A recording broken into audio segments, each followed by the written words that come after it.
1805, when the city was first laid out. The ancient canal, you see the Armory Square Hospital, which is a row of 13 ward buildings, white ward buildings that were constructed to receive the Union wounded on the site of today's Air and Space Museum. And that became a major location in the book. And I could study that image for hours and gain more and more material from it.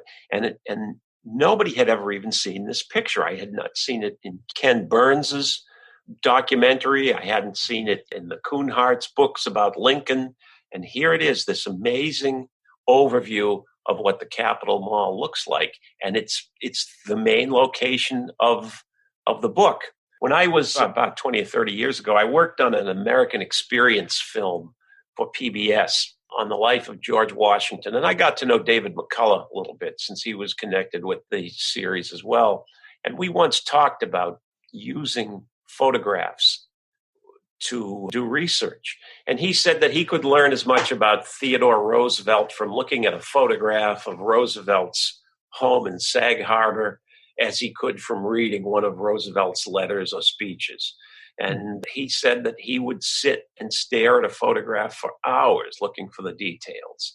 And it's something that you can do with ever greater ease in this digital age, because you can just sit right here at your computer and stare at that picture and take notes, and suddenly something will emerge. More drama will emerge. The good guy and the bad guy at the end of the Lincoln letter, they have their big fight right there in one of those dirty canals right on the mall. Well, yeah, and isn't it wonderful? As we were talking about before, writers have been social distancing for a long time, and now you can search from home as well. That's true. Yeah, don't even have to get on the subway to go to the library. I'm a great fan of libraries, by the way, and a great supporter of libraries. And there are certain things that libraries that you cannot live without. I am the vice chairman of a group here in Boston that supports the Boston Public Library's special collections.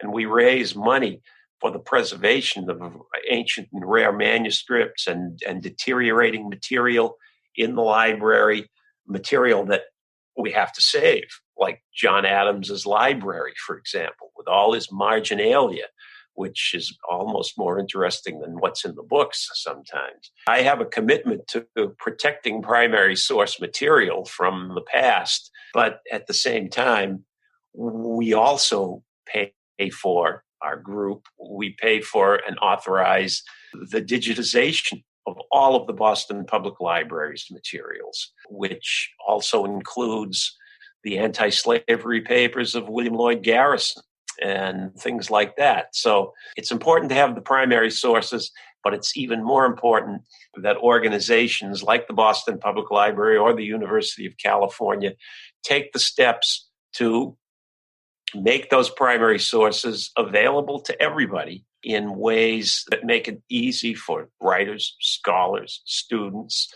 to get a little bit closer to the past and draw a little bit greater understanding from their study of the things that people 100 or 200 years ago had to look in the eye. It always makes the modern world seem a little less frightening. And these days, the modern world seems pretty frightening during these plague weeks, we can call them. Do you have an approach for making history interesting, even to people who aren't history buffs? I'm sure you're aware. It's not us, but there are people out there, and it's not just young people either, who just think, that's old, boring stuff. Yep. I don't want to, this is before I was born. I don't care. How do you bring your stories alive? How do you make history interesting? Well, it's, I think, easier if you're writing historical fiction, then you have a good plot hook, you have a good character. My definition of historical fiction is a prose fiction of some considerable length in which the author never lets the facts get in the way of a good story. Mm-hmm. But But then you have to understand that quite often the best stories are the stories that are right there waiting for you to tell them in history, because history gives you plot, character, incident, the heart of storytelling, and they give you characters you love, characters you hate, characters you love to hate.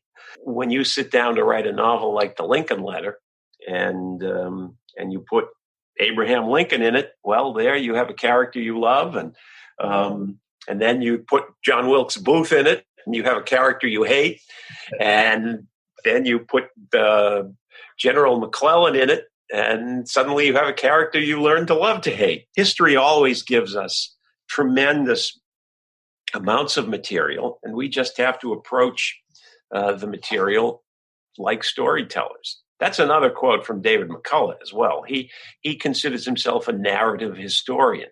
He's not making stuff up, as I do, and putting fictional characters into the action. But he believes the same thing, that you tell history like a story.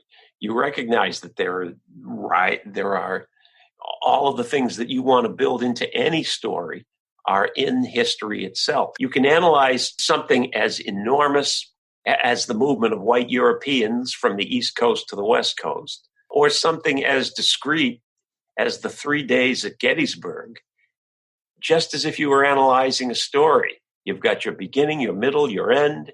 You've got your introduction, your complication, your resolution. You've got the old premise that you get your character up in a tree, you throw rocks at him, you get him down out of the tree, in your 3-act structure. You have all of that in history if you just bother to look for it. And once you've found it, then you can ask the other question, which is, how do I transform this into something that will appeal to a modern audience? And my technique is always, in addition to having the buried treasure story in the Peter Fallon novels, which hold all the history together, it's always, how can my fictional character have his story running in parallel with the history itself, so that they play off of one another?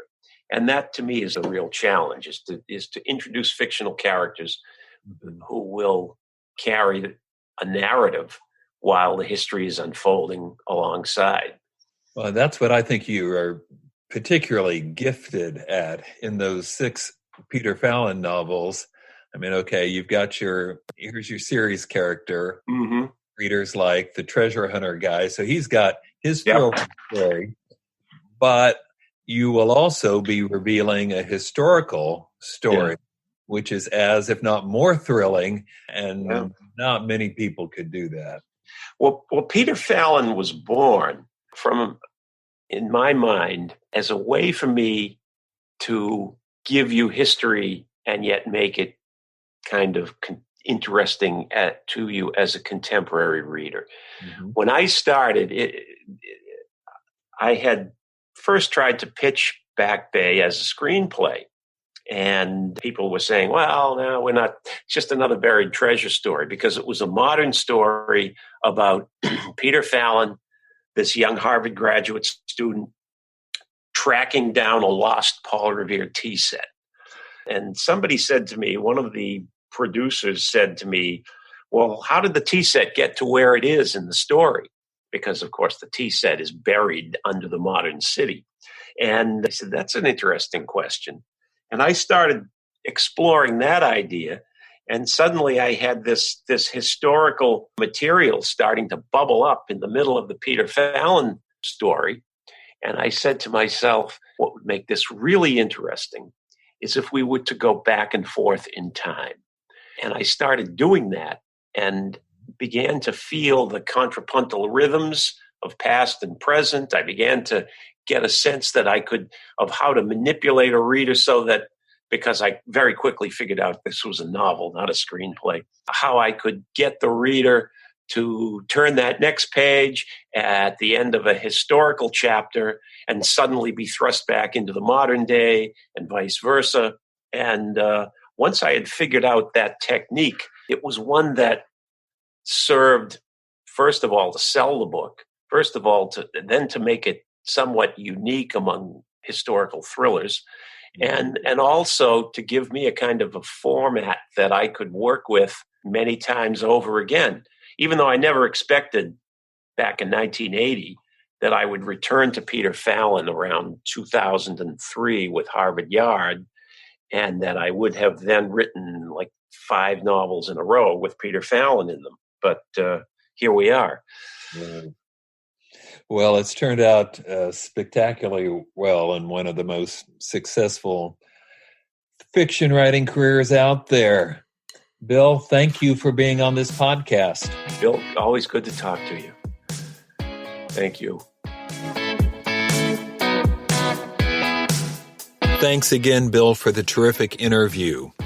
In summary, just let me remind you all to spread the holiday spirit by giving us 5-star reviews and great notices and ratings and reviews of this podcast, wherever it is you're getting podcasts, Apple or Google Play or whatever. If you're enjoying this podcast, give us a good rating and spread the word. And until next time, keep writing. And remember, you cannot fail if you refuse to quit. Have a great holiday.